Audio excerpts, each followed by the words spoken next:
ხელა ქვეყანა და ორი პარტია, დემოკრატიული რესპუბლიკური პარტია. იგივე რუსეთშიც ახლა ძალიან ბევრი პარტიები არ არის. იგივე განვითარებულ ქვეყნებში არ არის ბევრი პარტიები და ჩვენთან ესეთი მასიურად პარტიები შეგვიძლია ხალხი 1-2 ტელევიზორში გამოჩნდა და უკვე ამბიციები უჩნდება.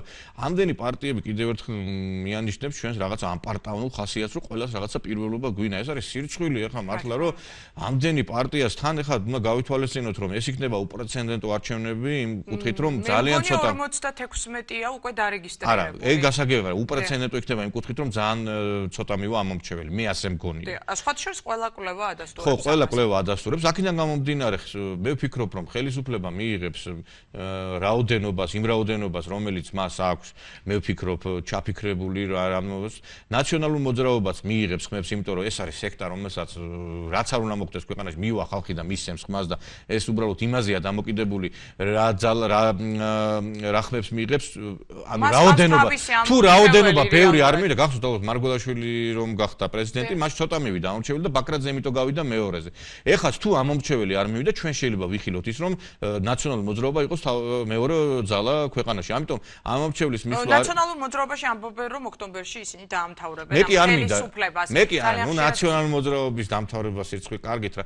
იმდენი ფულები დახარჯეს რეკლამაში, რუსთავიორი არის პროპაგანდისტული მანქანა, რომელიც მე თვითონაც არ უარყოფ რომ დღეს ქმნის ამინს და სხვა ტელევიზიების განსხვავებით ქმნის ამინს და მიუხედავად ამისა ვერ ახერხებენ ხალხის გამოყვანას ქუჩაში. არაერთხელ ქონდა ცდელობა მილიონები დახარჯეს, იმიტომ რომ იცით რა არის ახლა მიცვალებულს რაც არ უნდა უთქვა ადექიო ვერ ადგება. ეს ხა მიცვალებულია ნაციონალური მოძრაობა, აქედან გამომდინარე მათი აღდგომა ეს არის გამორიცხული. და რაც შეეხება ახლა პაატა ბურჭულაძეს, იცით მე საერთოდ ჩემთვის საპატივცემულო ადამიანი იყო ეს ყოველთვის და მე მათ პატივცემდი, მაგრამ როცა პოლიტიკაში მიდიხარ უკვე ძალიან ბევრი კითხვის ნიშნები ჩდება, იმიტომ რომ მას არ გაუწია კონკრეტული პასუხი იმ კითხვაზე, რომელიც დაისვა. შენ თუ იყავის ზვიად გამსახურდიას მეგობარი, ჩამოვაგდეს, გაგეტრიალება მოხდა და ერთი ხმა არ მოგიღია. შენ თუ იყავი შევარდნაძის მეგობარი, იგივე გადატრიალება იყო, ხმა არ მოგიღია. შენ თუ გული შეგტკიოდა ქვეყანაზე 9 წელი სისხლში აღჭობდნენ ქვეყანას და ერთი ხმა არ მოგიღია.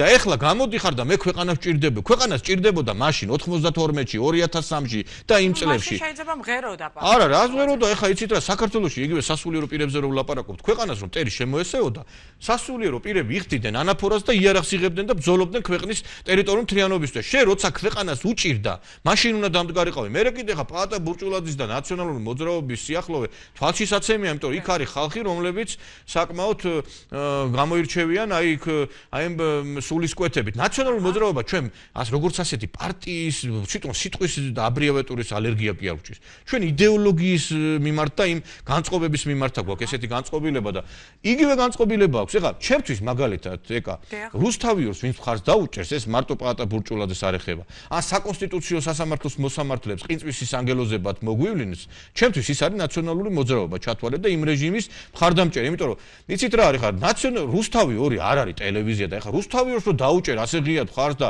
იგივე იმედის დარბევებზე და სამშობლოდან ხალხს რო ყრიდნენ და იმაზე ხმას არ იღებდი ეს შეიძლება ვთქვათ არც მოსწონდეს რუსთავიორის რაღაც არედაქციო პოლიტიკა, მაგრამ როგორც სიტყვის თავისუფლების დაცვის ეგიდით დაუდგეს და არ ეთანხმებოდეს მის იდეოლოგიას. ეკა თქვენს კარგად იცით რომ ეხლა თქვენ მე ვიცი რომ ძალიან დიდ პატივს ვცემ და აკადემიური გადაცემები გაქვთ ყოველთვის და მე მაღალ შეფასებას მივცემდი თქვენს მთლიან მოღვაწეობას, მაგრამ ერთი რამე არის ეხლა მოდი რა პარალელი გავავლოთ. ეხლა რა სიტყვის თავისუფლება რა. მე იმას კი არ ვიძახი, შეიძლება პარტიული ტელევიზიებიც არსებობს და არსებობს, აგერ იტალიაში ტელევიზიები აქვს იმას ბერლუსკონის, პოროშენკოს თავისი არხი აქვს უკრაინაში, მაგრამ არც ერთი ეს ტელევიზიები აჯანყებებს და გადატრიალებებს არ ანონსებენ და ეხლა CNN და ისინი საუბრობენ ჩვენ ვართ ევროპული ყაიდის, ევროპული ტიპის ტელევიზია. ეხლა ევროპული ტიპის ტელევიზია მე ვიცი CNN და იგივე BBC, იგივე Euronews-ი და თქვენ გაგიგიათ მათი დირექტორები გამოსული იყოს და ეთქვათ რომ ჩვენ აჯანყებას მოვაწყობთ, ჩვენ რევოლუციას მოვაწყობთ, ეგეთი რამე სადმე ვინმეს გაუგია. ამიტომ მე ვფიქრობ რომ ეს ტელევიზია არ არის ტელევიზია.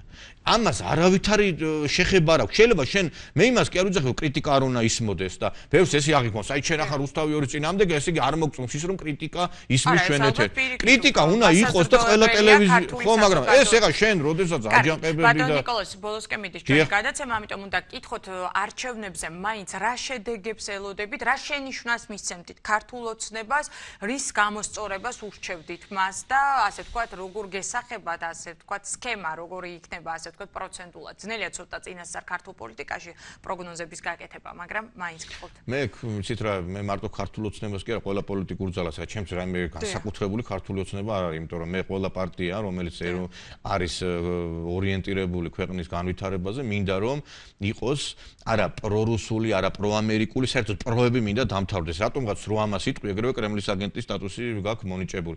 საქართველოში უნდა იყოს ის ხელისუფლება, რომელიც ორიენტირებული იქნება ქვეყნის უსაფრთხოებაზე და ქვეყნის განვითარებაზე. შეიძლება შენ დღეს რაღაცა ერთი ქვეყნის მიმართულებით წახვიდე, ხვალ მეორე. არ შეიძლება რაღაცა ერთი ჩავიციკლოთ და ვიყოთ მხოლოდ რაღაცა აი კონკრეტულად ერთი ხაზით მივდიოდეთ და ნუ დაემსგავსება ქართული ოცნება ნაციონალურ მოძრაობას, იმიტომ რომ მათაც აქვს ის ხაზი და ამათაც იგივე ხაზი. მე ვფიქრობ, რომ ბოლოდინი იყო იქ იმისა, რომ რუსეთთან ურთიერთობები უნდა წასულიყო ცოტა დათბობისკენ. გასაგებია, რომ ბევრი ნაბიჯი გადაიდგა იგივე ეკონომიკური მიმართულებით, პროდუქცია გადის, მაგრამ პოლიტიკური წისვლები და კარასინი აბაშიძის ფორმატს ვერ გაცხადოთ. ჩვენ ერთი რამე იცოდეთ, ეხლა მაგალითად ჩვენი დიდი მეფე და წმინდანი დემეტრე თავდადებული ნამდვილად არ იყო მოხარული მონღოლების ხარდახარ რო იბრძოდა.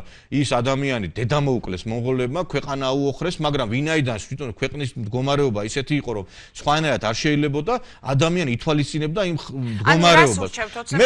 მე არა ის ჩვენი ამოცანა, მე პირადად ნომერ პირველი ამოცანა და თქვენთვისაც ალბათ არის ჩვენი ტერიტორიების აღდგენა. ამიტომ ვისთანაც შეიძლება ამაზე ამ საკითხის გადაწყვეტა და ვისაც აქვს ეს გასაღები, ჩვენ კარგად ვიცით, რომ აფხაზებთან და ოსებთან კარგია დიალოგი, მაგრამ ამ საკითხის გადაწყვეტის გასაღები დევს მოსკოვში. ამიტომ ჩვენ უნდა ინტენსიურად ვაწარმოოთ დიალოგი, მაგრამ ეს იმას არ ნიშნავს, რომ ჩვენ ახლა რაღაცა დასავლეთის მონობიდან გადავიდეთ სხვა მონობაზე, იმიტომ რომ დღეს მაგალითად ქვეყანაში სიებსაც და ბევრ რამესაც ერთი ქვეყნის საელჩო წყვიტავს და ერთი ქვეყნის საელჩო წყვიტავს, ვინ იქნება თავდაცვის მინისტრი. იმიტომ ახლა ნუ გასაგები ახლა ბოდიშ და ტელევიზიებთან დაკავშირებით იგივე რაღაცა მაგალითად კორცხელში ინციდენტზე გამოვიდა ამერიკის ელჩი და თქვა რომ უნდა დაისაჯოსო და იქ კიდე ტრამპის მომხრები და ტრამპი კინაღამ გამოასალმეს სიცოცხლეს. ბოლო ინციდენტი მოხდა, როდესაც ტრამპთან როდესაც ის ამომრჩეველთან იყო, ამერიკელმა ერთ-ერთმა კლინტონის მხარდაჭერმა შევიდა და იარაღით იყო და კინაღამ მოკლა და იქაც კორცხელზე არანაკლები ინციდენტები არის. ხო და ესე არ შეიძლება ჩვენ საშინაო საქმეებში არა მარტო და მე კიდე თქვენ სამართლიანობის აღდგენა სამწუხაროდ, როდესაც არის დევიზი ჩვენი ქვეყნის რაღაცა პოლიტიკურ ძალებზე, გვეუბნებიან ამას, ნუ ამბობთ, თქვენ გაიხედეთ წინ, უკან უიხედებითო და თვითონ ტრამპს აქვს ერთ-ერთი დევიზი სამართლიანობის აღდგენა და კლინტონის ციხეში ჩასმა. კორუფციული თანხებისათვის და ირანთან ურთიერთობის ეგიდით.